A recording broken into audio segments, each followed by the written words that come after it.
আমন্ত্রণ news 24 sports লাইটে আপনাদের সঙ্গে আছি আমি শাহরিয়ার বাবু। চলুন দর্শক জেনে নেই পরবর্তী ম্যাচের জন্য বাংলাদেশের একাদশ কেমন হয়। বিস্তারিত থাকছে রিপোর্টের বাকি অংশে। গত বছর বাংলাদেশ দলের 3 ফরম্যাটের অধিনায়ক ছিলেন নাজমুল হোসেন শান্ত।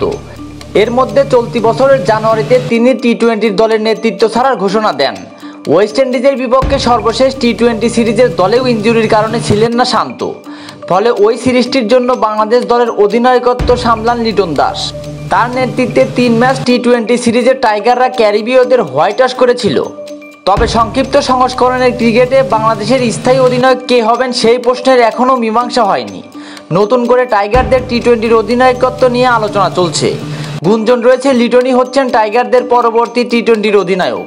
তবে আলোচনায় রয়েছেন তাসকিন আহমেদও। তবে টাইগার এই পেসার গোর আলীর ইনজুরিতে ভুগছেন। কবে মাঠে ফিরবেন সেটিও এখন নিশ্চিত নয়। এদিকে আঙ্গুলের চোটে ভুগছেন লিটনও।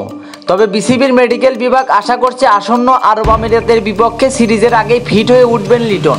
এছাড়া লিটন তাসকিনের সঙ্গে তাওহিদ হৃদয়ের নামটিও ছিল সম্ভাব্য অধিনায়কের তালিকায়।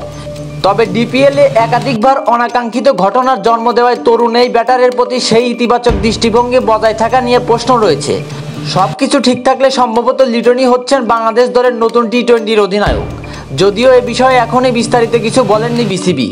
2026 সালে ভারত ও শ্রীলঙ্কা যৌথভাবে টি-20 বিশ্বকাপ আয়োজন করবে।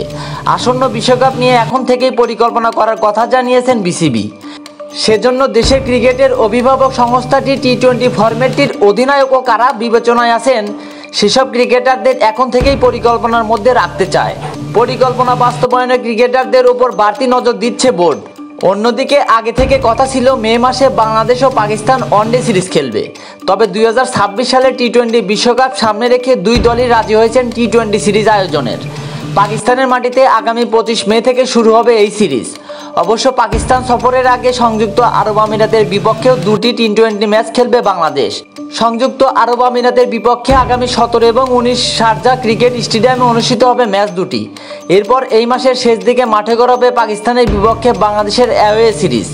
25 এবং 27 মে সিরিজের প্রথম 2 ম্যাচ হবে ফয়সালাবাদে।